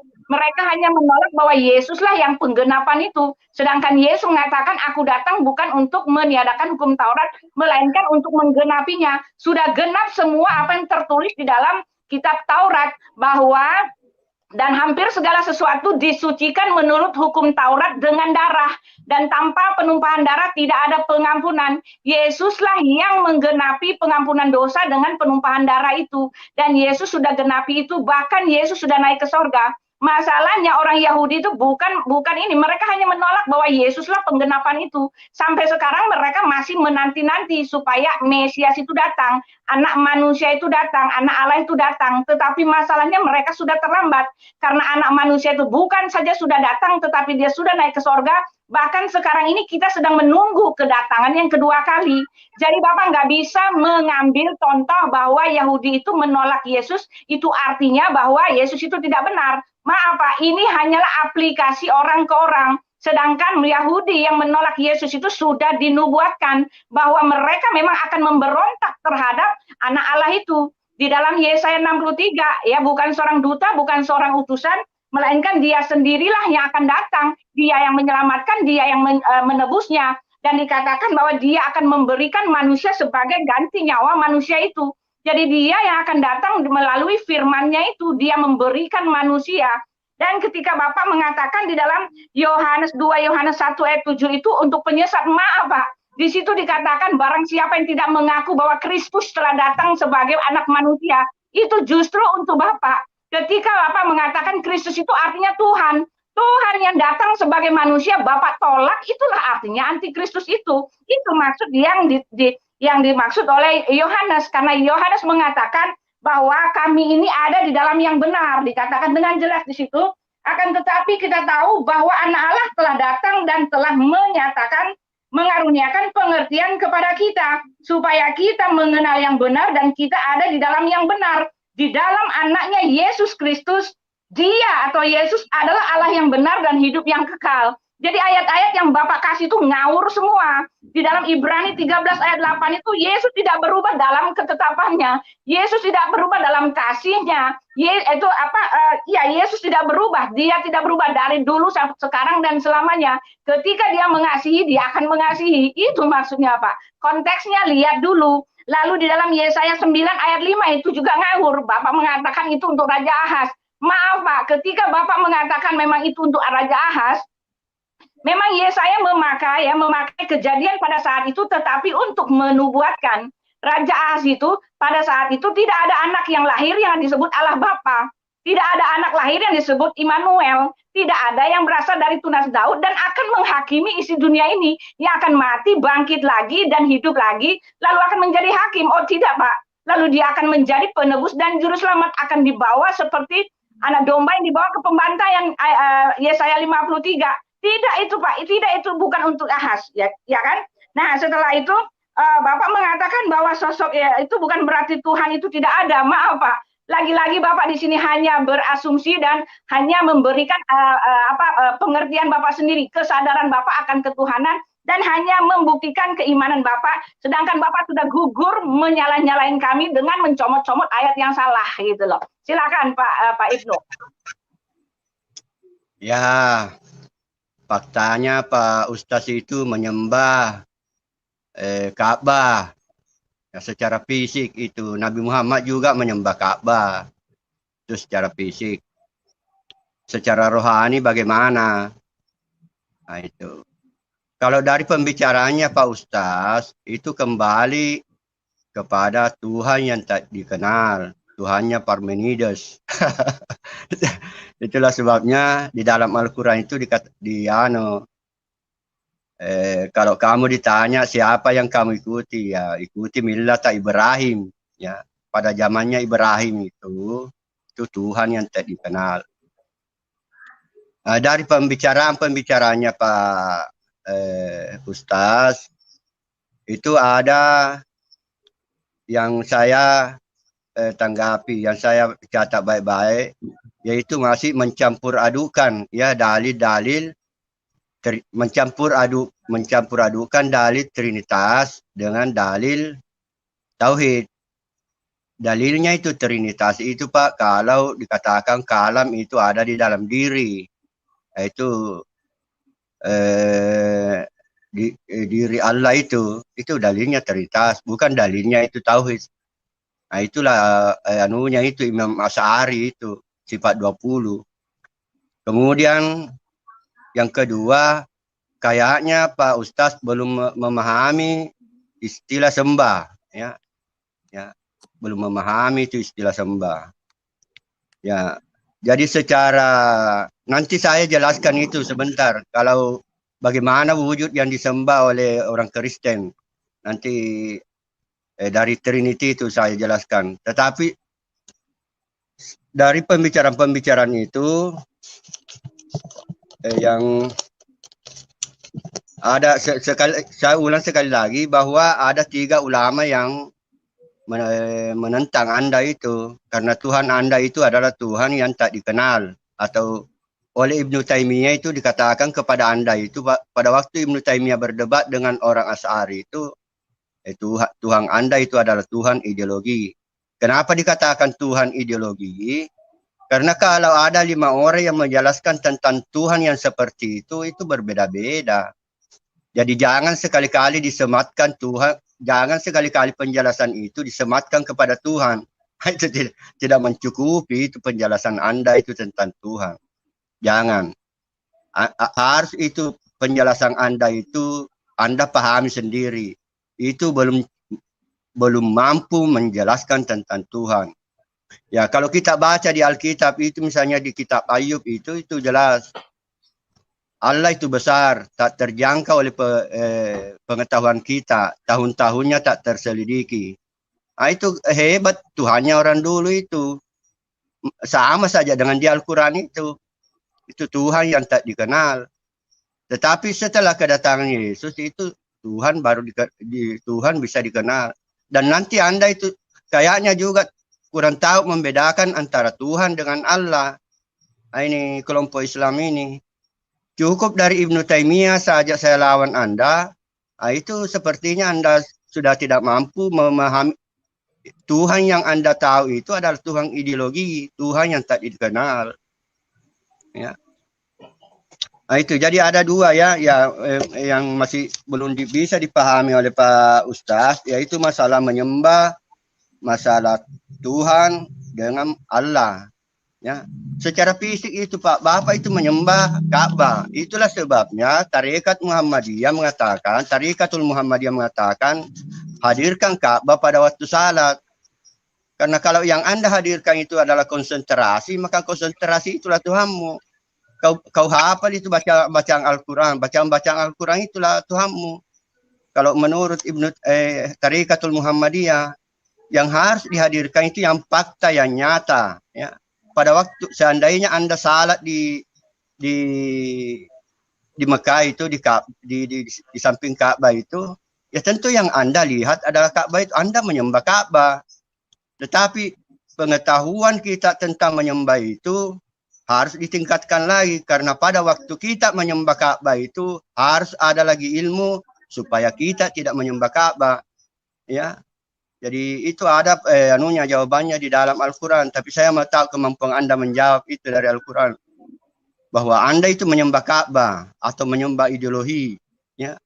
Nah, itu kalau dari segi penjelasan Anda itu tadi, masih menyembah ideologi. Seharusnya Anda menjelaskan itu, misalnya begini, Anda secara fakta ya, secara kenyataan, termasuk Nabi Muhammad SAW, itu menyembah Ka'bah. Ya. Sekarang bagaimana Anda menghindari menyembah Ka'bah itu? Karena Saya tanggapi faktanya dulu, Pak. Anda menyembah Ka'bah. Ya, sekian, Pak. Iya, karena Anda cuma nyorocos double kosong, nggak ada maknanya. Jadi gini, di dalam ajaran agama Islam, yang pertama Anda harus pahami itu adalah memahami bahwa Saya mau Pencipta- berdua nanti ini orang, kalau bisa. Saya tanya kepada Bapak, Sang Pencipta alam Ya. semesta itu Ka'bah atau bukan? Bagaimana penjelasannya? Pertanyaannya. Sang Pencipta alam semesta itu batu kubus yang ada di Mekah atau bukan? Kira-kira Sang menurut Pencipta- Anda? Sang Pencipta alam semesta, batu kubur. Batu kubus yang ada di Mekah atau bukan menurut akal Anda? Yang menciptakan alam semesta. Iya, iya. Ya Allah yang menciptakan, Sang Pencipta yang menciptakan alam semesta. Lebih baik Bukan- berjalan begini. Bukan batu kubus, Iya, bukan. bukan Ka'bah. Bukan Ka'bah yang menciptakan alam Karena semesta. itulah kami tidak menyembah Ka'bah, Pak. Salah penjelasanmu, Bos. Oke, Baca saya ke jelaskan Al-Quran. dulu. Begitu Tolong, caranya menjawab. Saya itu. dulu, tolong Pak, Pak. tolong Pak Ibnu Ibnu Kalam. Kalam, tolong berhenti Ibnu Kalam dulu, dengarkan karena saya. Anda ini menyembah giliran. sosok. Itulah Anda sebabnya saya menyembah- tanya ke tadi, bagaimana Anda- caramu menghindari itu menyembah Ka'bah? Faktanya kan kamu menyembah Ka'bah. sosok. Bagaimana Tunggu, ini caranya waktu saya, diketahui Pak. bahwa kamu Pak, tidak jangan menyembah dibuat, Ka'bah? Bapak habis. Pak Ibnu Waktu Kalam, Bapak habis, tolong kasihan. diamkan. Waktu Pak saya Ibnu masih Kalam. ada. Ya, Ada Masih tertulis ada dalam banyak. Al-Quran itu. Ada tertulis dalam Anda Al-Quran. bukan lawan saya. Sekali Anda lagi, Pak sedikit Ibnu pun Kalam. tidak pernah membawa dalil apapun di sini. Ngerti? Iya, betul. Anda hanya Ya, menuhankan akal Anda. Anda Ya, bagi saya silakan, tidak Pak bedanya dengan pantat ayam.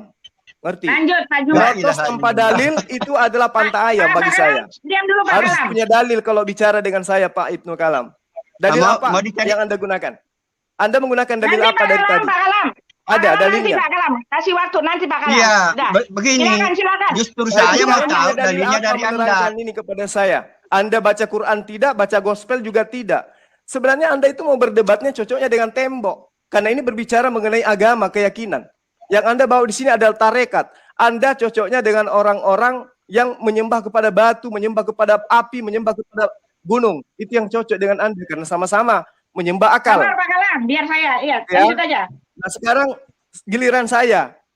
Mm. Oke, waktu saya masih banyak, Pak Kalam. Nanti kalau Bapak mau, saya di Makassar, Pak. Kita ketemu. Bapak bawa kitab dan Bapak harus jujur-jujuran. Sosok sembahan Bapak itu seperti apa? Masa malu menyebut sembahan Bapak itu kayak mana? Kalau saya tidak. Saya sudah menjelaskan sembahan saya. Bapak malu menyebutnya sembahan Bapak. Entah apa modelnya, sapi atau kucing. Tidak ngerti saya. Jadi cara mengenal Sang Pencipta alam di dalam ajaran agama Islam itu memang harus diimani, harus dengan iman. Ya, sebagai muslim, umat Islam harus meyakini bahwa Allah itulah pencipta seluruh makhluk yang benar-benar ada. Itu yang dikatakan iman, Pak. Islam itu didirikan di atas iman, bukan hanya percaya saja. Nah, selain segala bentuk ciptaan yang berbeda-beda di atas muka bumi ini, ada bentuknya, ada warnanya, ada jenisnya dan sebagainya, akal akan menyimpulkan bahwa keberadaan benda-benda tersebut tentu ada yang menciptakannya dan tidak mungkin ada dengan sendirinya dan tidak mungkin yang menciptakannya itu adalah Ka'bah, batu kubus yang sering dicuci, yang sering dibersihkan oleh orang di Mekah. Selain itu, ya, Anda sebagai orang yang memahami ilmu kalam, saya tahu Anda adalah orang filsafat. Panca indera kita ini juga mengakui adanya Sang Pencipta, Allah yang Maha Suci lagi Maha Tinggi. Karena kita melihat ada orang yang berdoa, ada yang menyeru kepada Sang Pencipta alam dan meminta sesuatu padanya untuk dikabulkan. Adapun tentang pengakuan fitrah itu telah disebutkan oleh Allah di dalam Al-Quran. Di dalam Al-Quran loh, saya bawa ayat, saya bawa dalil. Iman kami berdasar kepada kitab suci, bukan asumsi tarekat. Ya, di Al-Araf ayat 172-173. Dan ingatlah ketika Tuhanmu menurunkan keturunan anak-anak Adam dari sulbi mereka, dan Allah mengambil kesaksian terhadap jiwa mereka seraya berfirman, bukankah aku ini Tuhanmu? Mereka kemudian menjawab, betul engkau adalah Tuhan kami mempersaksikannya, kami lakukan yang demikian itu agar kami pada hari kiamat tidak mengatakan sesungguhnya kami Bani Adam adalah orang-orang yang lengah terhadap ini, terhadap keesaanmu maksudnya. Atau agar kamu tidak mengatakan sesungguhnya orang tua kami telah mempersekutukan Tuhan sejak dahulu, sedangkan kami ini adalah anak-anak keturunan yang datang setelah mereka. Lalu kemudian yang perlu Bapak ketahui, di dalam ajaran agama Islam ada yang disebut dengan rububiyah terhadap Allah. Ya, cara mengenal Allah dalam Islam selanjutnya setelah yang tadi yang rububiyah itu dalilnya Ibnu Taimiyah, bukan dalilnya Asy'ari. Kau itu mencampur adukan dalilnya Ibnu Taimiyah dengan dalilnya Asy'ari. Saya bukan penganut tarekat, Pak. Saya sudah katakan kepada Anda, saya bukan penganut tarekat seperti sabar, Bapak. Pak Kalam, sabar. Ya, di dalam Al-Fatihah ayat 2 dikatakan segala puji bagi Allah, pemilik, penguasa semesta alam. Itulah rububiyah. Cara mengenal Allah dalam Islam, ini diyakini keesaan rububiyah Allah. Sebagai umat muslim, sebagai umat Islam, kami wajib meyakini keesaan rububiyah Allah. Berupa bahwa hanya Allah yang mencipta. Tidak ada bantuan daripada Yesus atau makhluk-makhluk lainnya. Tidak ada. Dialah Allah yang memiliki, yang menguasai dan mengatur seluruh makhluk. Jelasnya bahwa hanya Allah yang menghidupkan. Hanya Allah yang mematikan. Hanya Allah yang memberi rezeki, mendatangkan kebaikan, hingga mendatangkan bencana. Allah yang mengawasi, mengatur, menguasa, pemilik hukum, dan lain-lain sebagainya. Menunjukkan bahwa kekuasaan itu milik tunggal hanya bagi Allah. Tidak kepada makhluk yang lainnya. Dengan begitu, seorang umat muslim yang benar meyakini bahwa tidak ada sosok makhluk pun yang menandingi Allah. Dalam hal ini Allah berfirman dalam surah Al-Fatihah dan juga dalam surah Al-Ikhlas ayat 1 sampai ayat 4. Alkitab juga bilang begitu, Pak. Dialah yang Maha Esa. Allah adalah Tuhan yang tergantung kepadanya. Segala sesuatu dia tidak beranak. Di Alkitabmu Tuhanmu beranak. Ngerti? Dia tidak diperanakkan. Di kitabmu Tuhanmu diperanakkan. Ngerti? Dan tidak ada seorang pun yang setara dengannya. Coba bayangkan. Yesus setara dengan makhluk. Ngerti? Karena dia adalah manusia. Dan itu adalah sembahanmu yang kamu malu menyebutnya. Kemudian, dalam ajaran agama Islam, disebut mengenal Allah itu dengan uluhiyah. Cara mengenal Allah dalam Islam selanjutnya adalah dengan meyakini bahwa yang berhak diibadahi hanya Allah. Makanya Anda bingung. Tuhan Anda yang ketika Anda menyembah itu, yang mana Anda sembah? Coba tunjukkan sosoknya. Anda malu. Nanti kita berhadapan. Baru saya tunjukkan bahwa Tuhan saya adalah Mpok Ati. Nanti kita bertemu. Biar saya jawab, Ibu. Kamu jawab pakai dalil. Kalau kamu tidak ada dalil, kamu sama aja dengan pantat ayam ngomong tanpa dalil. Jadi di dalam ajaran agama Islam tidak boleh mendirikan atau melaksanakan sebuah ibadah kepada selain daripada Allah. Hanya Allah. Tidak boleh ada anak, ada Roh Kudus, dan tidak boleh. Hanya ada Allah yang harus diibadahi satu-satunya. Tidak boleh menyembah kepada tiga esensi. Walaupun kepada makhluk yang dekat kepadanya seperti Yesus, kepada malaikat, seperti Roh Kudus dan seterusnya. Apalagi kepada makhluk yang dilahirkan oleh manusia. Tidak boleh. Ya, tidak boleh sama sekali itu disembah selain daripada Allah. Di dalam surah Al-Fatihah ayat 5, hanya kepadamulah kami menyembah dan hanya kepadamulah kami meminta pertolongan. Itu salah tafsir kau, Bos. Salah terjemahan kau. Tidak ada kata menyembah di situ. Sekali lagi, Pak Ibnu Kelam. Pak Ibnu Kelam, Anda jangan menyela. Anda jangan menyela. Jadi yang perlu Anda pahami di dalam ajaran agama Islam, ruang lingkup ibadah umat Islam, segala yang dicintai dan diridai hanya kepada Allah. Baik berupa perkataan, baik berupa perbuatan yang lahir maupun yang batin. Ibadah akan diterima oleh Allah dengan dua syarat. Satu, ikhlas hanya untuk dirinya. Atau mutaba'ah. Ikhlas yaitu mencari ridha hanya semata kepada Allah. Sedangkan yang kedua, mutaba'ah, yaitu mengikuti sunnah dari Nabi Muhammad SAW. Oleh karena itu, orang yang meyakini keesaan hak hanya milik Allah, maka dia hanya akan mengibadahi satu pribadi, yaitu Allah. Tidak ada embel-embel menyembah kepada anaknya atau kepada utusannya berupa Roh Kudus. Hanya kepada Allah saja. Sekarang pertanyaan saya, ketika Anda ibadah, siapa sosok yang Anda bayangkan di dalam ibadah Anda? Jangan malu-malu untuk menyebutnya di sini. Silakan. Bang Jul. Silakan Pak Ibnu Kelam. Ya, saya dulu sebentar, Pak. Ini udah tinggal sedikit waktu kita, Pak. Pak Ibnu Kelam. Nah, jelas ya, sekali lagi walaupun Pak Jumat teriak-teriak Allah begini, Allah begitu, tetap intinya adalah hanya meyakini. Karena Pak Jumat tidak bisa membuktikan bahwa pernyataan saya bahwa ayat-ayat yang dipakai oleh Pak Juma untuk menyatakan bahwa Yesus itu bukan Tuhan adalah salah semua. Bapak tidak sanggah itu, tetapi Bapak hanya bercuap-cuap mengenai keesaan Tuhannya Bapak, lalu hanya begitu saja. Terus dari awal sampai akhir Bapak hanya berideologi, Bapak hanya mengimani apa yang Bapak percayai. Jelas seperti yang Bapak Kala mengatakan bahwa itu hanyalah ideologi Bapak gitu loh. Yang saya minta dari tadi adalah di mana pernyataannya, di mana ada bukti bahwa yang Bapak percaya itu ada, seperti dia menyatakan diri di tempat kami gitu loh Pak. Seperti bagaimana Tuhannya Bapak itu sama seperti Tuhan kami. Ya jelas tadi Bapak mengatakan seperti ini. Ya, Bapak mengatakan seperti ini tadi sama saya ya. Bapak bilang begini, harus diimani, bukan hanya percaya. Nah itu dia. Ya harus diimani bukan hanya percaya, yaitu itu kena di Bapak sendiri, bukan hanya percaya dan imani. Bapak harus memberikan buktinya kepada kami. Untuk itulah kami dan Bapak itu berdialog. Kalau Bapak tidak bisa membuktikan apa yang Bapak asumsikan itu, apa yang Bapak percaya itu, ya sia-sialah gitu loh Pak. Ya silakan saja berasumsi sendiri, mengimani sendiri tanpa pembuktian. Jelas dari awal sampai akhir tidak ada pembuktian gitu loh Pak. Tidak ada pembuktian bahwa yang Tuhan yang Bapak sembah itu adalah satu oknum yang nyata, yang ada, yang terlihat, yang berbukti, yang fakta gitu loh. Tidak Pak, Bapak tidak menunjukkan itu kepada kami. Ya udah itu aja. Silakan Pak Kalam. Ya, untuk menghindari pada waktu kita sujud kepada Ka'bah, kalau saya salat dia di samping Ka'bah, untuk menghindari saya menyembah Ka'bah itu ada ayatnya di dalam Al-Quran. Ya, itu yang saya harapkan dari Pak Ustaz, di mana ayatnya di dalam Al-Quran supaya kita tidak menyembah Ka'bah. Padahal faktanya kita menyembah Ka'bah. Jadi tolong diberikan ayatnya itu. Kalau saya tahu ayatnya kan. Coba ayatnya Pak. Sebutkan ayatnya Pak, jangan klaim aja Pak Ibnu. Iya, saya mau tahu dulu kemampuan ilmunya Pak, karena dia kan belajar Al-Quran. Enggak, saya moderator, saya berhak meminta data. Silakan tunjukkan ayatnya.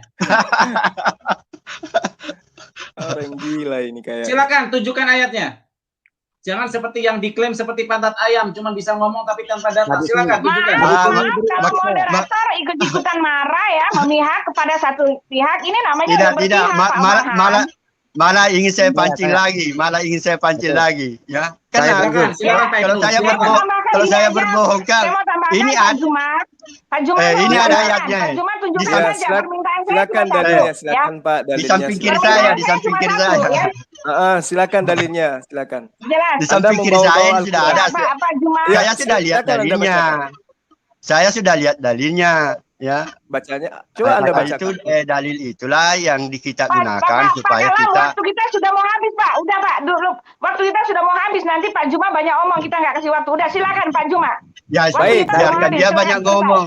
Ya. Baik. Yang jelas, yang ada di pikiran saya, dia tidak tahu itu menjawab bagaimana caranya menghindari tidak menyembah Ka'bah, karena ada di dalam salah. Anda salah. Ini kami tidak menyembah Ka'bah. Anda salah. Anda gila. Ya, Pak Juma, silakan. Malah saya lebih suka kalau saya tidak kasih tahu supaya dia cari. Tolong dari pihak Kristen untuk apa? Untuk kompak. Kalau memang udah disilakan harus diem. Jadi nggak ditunda lagi waktunya. Silakan Pak Juma. Udah selesai. Waktu kita tinggal 4 menit Pak Kalam. Silakan Pak Juma. Pertanyaan saya untuk Ibu yang terakhir kalinya ya, Ibu tolong jawab kepada saya. Orang-orang Yahudi yang mengkitabkan kitab Tanakh, coba Anda tunjukkan kepada saya sosok yang mereka klaim sebagai sang pencipta alam semesta itu seperti apa sosoknya. Itu satu. Tolong jawab ini ya Bu Uti ya. Kedua, saya ingin menjelaskan kepada Anda bahwa yang Anda dudukkan sebagai standar menilai Al-Quran itu, sebagai standar menilai Allah itu adalah sosok Tuhanmu yang adalah makhluk. Kamu ingin Tuhan yang menciptakan alam semesta ini seperti Tuhanmu yang berupa anak manusia. Kamu punya Tuhan, punya silsilah. Matius 1:21, ia akan melahirkan anak laki-laki dan engkau akan menamakan dia Yesus karena dia yang akan menyelamatkan umatnya. Siapa umatnya? Bani Israel. Dari mana? Dari dosa mereka. Bukan dari dosa Kristen, bukan dari umat Kristen. Jadi Yesus itu bersilsilah. Apakah Tuhan ini bersilsilah? Itu maksudnya Anda. Anda mau Allah itu bersilsilah seperti yang Anda sembah? Nggak mungkin dong. Lalu kemudian Tuhan Anda cuma memimpin Bani Israel. Matius 2 ayat 6. Dan engkau Bethlehem tanah Yehuda, engkau sekali-kali bukanlah yang terkecil di antara mereka yang memerintah Yehuda. Karena daripadamu lah akan bangkit seorang pemimpin yang akan menggembalakan umatku Israel. Yesus untuk hanya Israel. Ini Tuhan apaan yang kayak begini? Terus kemudian Tuhan Anda dibaptis. Maka datanglah Yesus dari Galilea ke Yordan kepada Yohanes untuk dibaptis olehnya. Baptis itu adalah orang yang disucikan, orang yang dibersihkan dari dosa-dosa. Anda mau Allah sang pencipta alam semesta seperti Tuhan Anda. Ditampar, diseret, disunat, dipotong kolotnya, kemudian disimpang di tiang palang. Anda mau Allah Subhanahu wa Ta'ala pencipta alam semesta, namanya saja sudah maha suci, maha tinggi. Anda inginkan dia rendah seperti makhluk, seperti Tuhan Anda?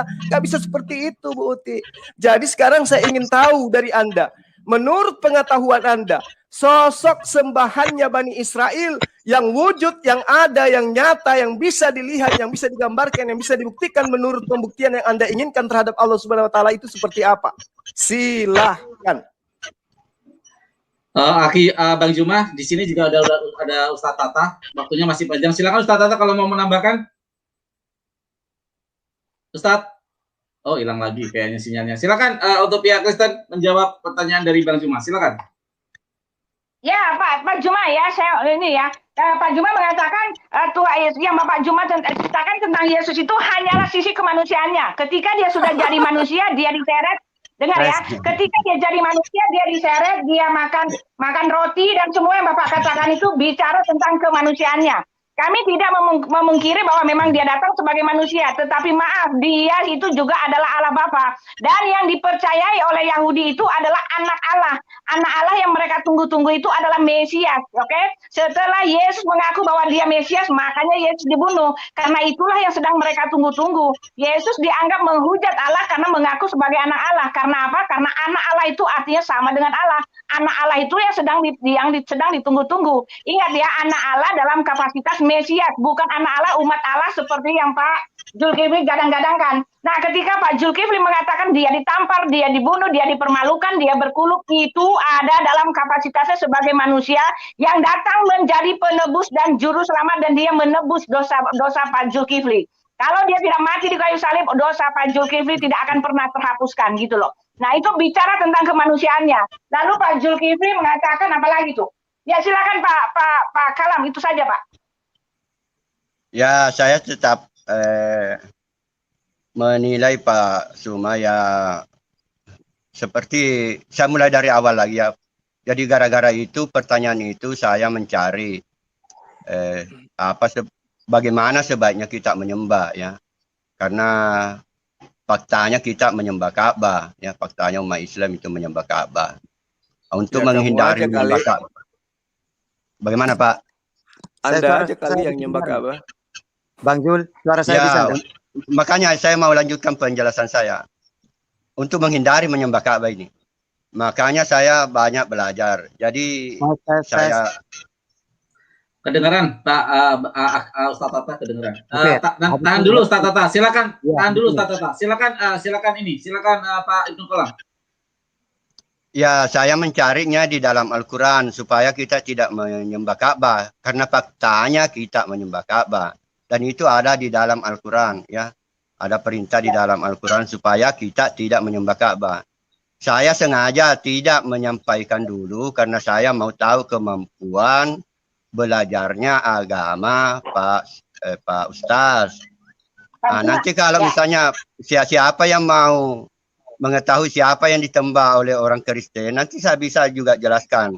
Tapi ada 3 poin yang saya catat baik-baik di sini yang belum dipahami oleh Pak Ustaz, yaitu istilah Allah, Tuhan dan sembah. Ya, Allah kalau di Alkitab itu Pak sebutan, kalau di Al-Quran itu nama. Kalau dan yang berbeda itu Pak Tuhan dengan Allah. Kalau di dalam Tertullianus itu sudah menjelaskan bahwa Bapak bukan anak. Itu sudah sesuai dengan Al-Quran. Di dalam Al-Quran itu kan dikatakan kafirlah orang yang mengatakan Isa Al-Masih itu adalah Allah. Itu betul, amin. Itu sudah kalau bertemu itu Tertullianus dengan Nabi Muhammad misalnya Nabi Muhammad ngomong sama Tertullianus, kau kafir karena kau bilang itu Yesus itu Allah. Tertullianus bisa menjawab karena pada rumusan rumusan Trinitasnya itu sudah dikatakan Bapa bukan anak, karena posisi Bapa di sini, posisi Bapa di sini adalah ya jangan dulu digabung. Posisi Bapa di sini adalah sebagai Allah, karena di dalam Alkitab itu dikatakan satu-satunya Bapa, satu-satunya Allah adalah Bapa. Untuk tim Anda udah habis ya. Sekarang giliran tim Muslim untuk menghabiskan waktu, masih 10 menit 47 detik, masih panjang. Silakan pergunakan dengan baik untuk mematahkan argumentasi dari pihak Kristen. Silakan Bang Zuma dan silakan Ustaz Tata untuk melakukan 10 menit. Yuk, silakan. Bang Zuma, saya. Silakan. Oke. Jadi gini. Kalau Pak Kalam ini tidak punya bukti kalau kami menyembah Ka'bah. Memang tidak ada dalam Al-Qur'an.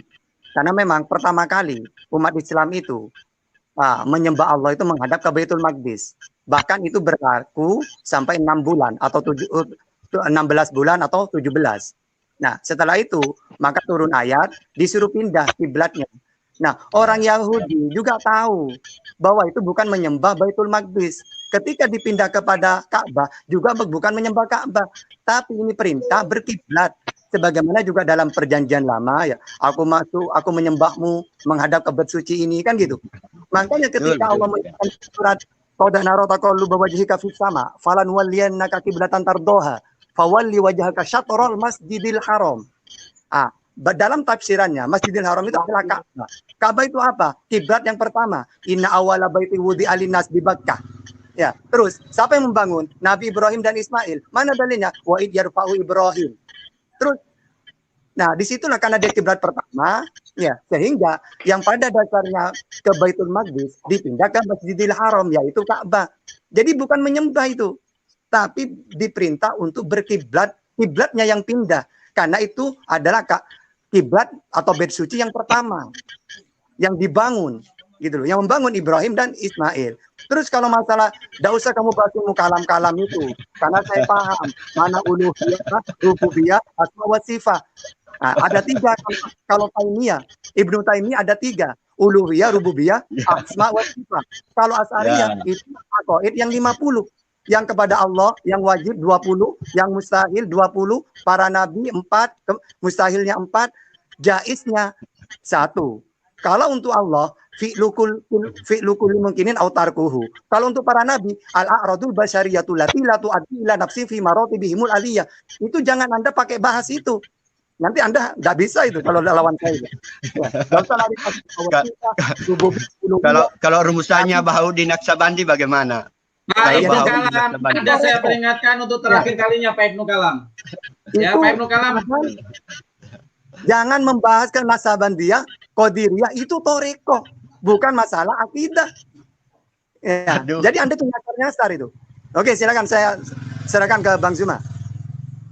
Oke, baik. Jadi saya konsen ya terhadap kalau penjabaran yang tadi itu saya sudah selesaikan kaitannya dengan tuduhannya penyembah-penyembah makhluk ini.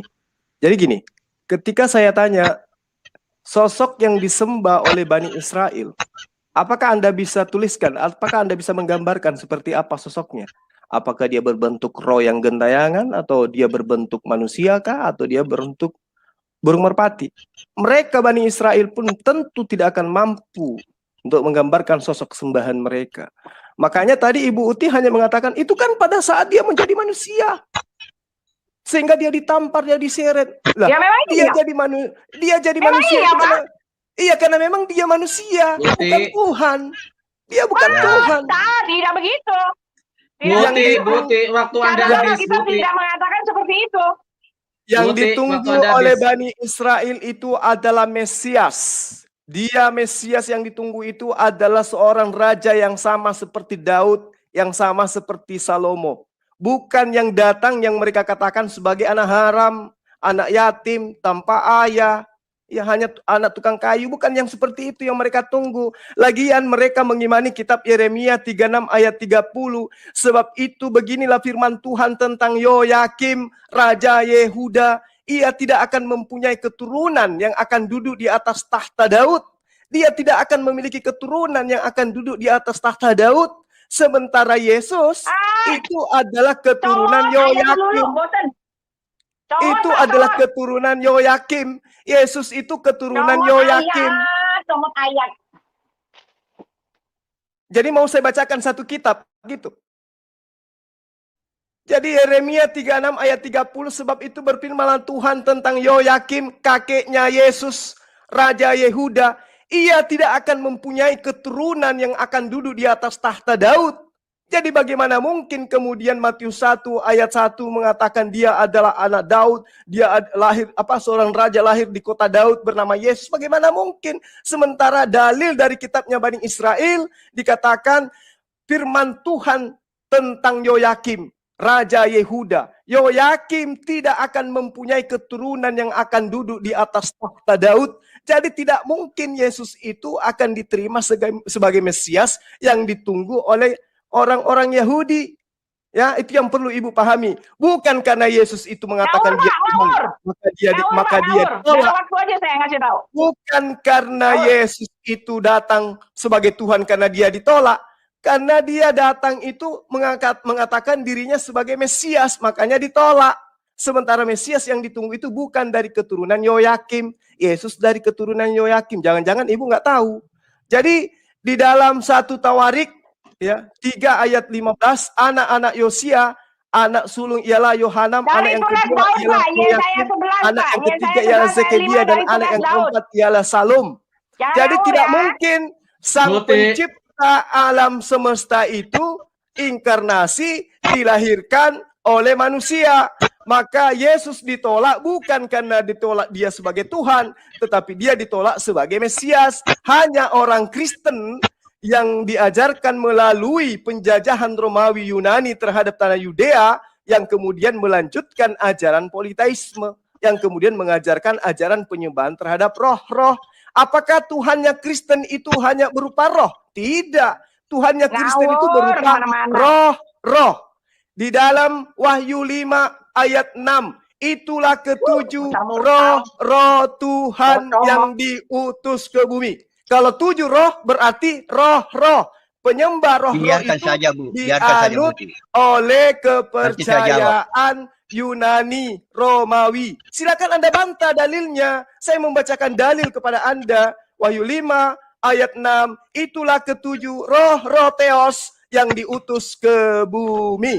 Berarti sembahan Anda adalah roh-roh. Kalau secara spesifikasi daripada ayat itu berbentuk dia bertanduk 7 dan bermata 7. Nah, kembali kepada pernyataan saya bahwa Yesus itu adalah manusia yang Anda sembah. Dia bukan Tuhan. Dia adalah sosok anak manusia yang kemudian Anda katakan, oh iya memang pada saat itu dia adalah manusia. Justru karena dia adalah manusia, maka dia bukanlah Tuhan. Karena dikatakan di dalam Ibrani 13 ayat 8 yang Anda bacakan tadi, Yesus dari sejak dulu, sekarang, maupun seterusnya selama-lamanya. Jangan diganggu, Bu, biar saya nanti yang jawab. Berubah-ubah. Dia tetap Yesus. Dia tetap Yesus, tidak akan pernah berubah untuk selama-lamanya. 2 Yohanes 1 ayat 7, penyesat itu adalah mereka yang tidak mempercayai Yesus datang sebagai manusia. Oke, sekarang Anda mempercayai Yesus sebagai... Bukan Yesus datang sebagai manusia, Kristus. Kristus itu artinya Tuhan. Kristus artinya Tuhan. Kristus itu artinya Mesias, orang yang diurapin. Daud juga diurapin. Kores juga diurapin, Harun juga diurapin, Salomo juga diurapin. Mereka semua adalah Kristus. Kalau Kristus adalah Tuhan, maka mereka adalah Tuhan semuanya. Pantas saja Ibnu Kalam tidak berani menyebutkan sosok Tuhannya. Ternyata Tuhannya itu adalah manusia, sang Kristus itu. Jadi di dalam ajaran kitab Anda sendiri, Matius 4 ayat 8 dikatakan, dan iblis membawa Tuhannya Kristen ke gunung yang sangat tinggi dan memperlihatkan Tuhannya Kristen setelah Tuhannya Kristen itu dibawa oleh iblis dengan kemegahan dunia. Itulah Tuhanmu, itulah sembahanmu, berupa manusia, berupa anak manusia dan dia tidak memiliki kekuasaan apa-apa. Aku tidak dapat berbuat apa-apa dari diriku sendiri. Jadi dua kesalahan. Pertama, Anda salah menuduh umat Islam menyembah Ka'bah. Kedua, Anda salah karena menyembah makhluk ciptaan Allah. Jadi Tuhan kami menciptakan makhluk dan makhluknya Anda tuhankan. Demikian, silakan Adinda Tahta. Silakan, masih 1 menit lebih, Ustaz Tata. Ya, saya akan meneruskan bahwa memang Tuhannya umat Islam dengan orang Nabi-Nabi Israel itu sama. Nah, walaupun dalam Al-Quran banyak ayatnya ya. Bagaimana ini bisa bilang begitu? Tadi Pak Juma bilang bukan, sekarang kamu bilang sama. Bagaimana kalian nggak kompak? Yang tidak sama itu Tuhannya Kristen. Tuhannya Kristen dengan Tuhannya Islam itu tidak sama. Tapi Tuhannya Yudaism dengan Tuhannya Islam itu sama. Makanya belajar. Oh, tidak. Bagaimana bisa begitu? Tadi kamu Bagaimana mengatakan bisa tidak. begitu? Kenapa bisa Memang begitu? Yahudi menyembah Yesus. Nah, makanya Tuhannya walaupun di dalam Alkitab ya. Bukan tadi, bukan sih. Iya dengerin aja nanti sudah. Ya. Buti, waktunya masih Islam. Ya. Saya kasih tahu ini tauhidnya para nabi. Dalam Ulangan 4:35. Engkau diberi penglihatan untuk mengetahui bahwa Tuhanlah Allah. Tidak ada yang lain kecuali Dia. Ya. Terus lagi Ulangan 6:4. Dengarlah hai Israel, Tuhan kita, Tuhan Allah itu Esa. Juga tauhidnya Nabi Daud. Sebab itu engkau besar ya Tuhan Allah. Sebab tidak ada yang sama seperti engkau. Jadi bukan manusia. Dan tidak ada Allah selain engkau. Nah ini Nabi Daud. Sekarang Nabi Salomo. Kemudian berdirilah Salomo di depan Misbah Tuhan di hadapan segenap jemaah Israel. Nah, dia tidak tangannya ke langit lalu berkata, ya Tuhan Allah Israel, tidak ada Allah seperti engkau. Nah, jadi sama seperti Al-Quran. Laisa kamitslihi syai'un. Tauhid Nabi Yesaya. Ya. Oke, terima kasih. Uti, udah habis Ustaz Tata. Waktunya sayang sekali udah habis ya. Jadi Uti, kalau ada yang ngomong jangan disautin, waktu Anda sudah habis. Pipe kamu juga jangan begitu ya. Jadi konteksnya jadi malah seperti ini, seperti berantakan gitu. Ya udah, terima kasih. Diskusinya telah berlangsung dengan baik. Terima kasih kepada pihak Kristen yaitu Bu Uti dan Pak Ibnu Kalam. Dengan pihak Muslim yang diwakili oleh Ustaz Tata dan Bang Zuma, terima kasih sekali lagi. Tuan rumah juga saya ucapkan sekali lagi untuk para penonton dari Bang Zuma Official, terus Al Ayubi Channel dan Evakan Faruk Channel. Terima kasih sudah menyaksikan acara diskusi kita kali ini. Semoga besok kita bisa ketemu kembali. Raditu billahi robba wa bil islami dina wa bi Muhammadin nabiyya wa rasulah rabbi jidni ilma wa rzuqni fama amin ya rabbal alamin. Wabil taufiq wal hidayah. Wassalamualaikum warahmatullahi wabarakatuh. Waalaikumsalam warahmatullahi wabarakatuh. Ya. Ibnu Kalam saya tertarik.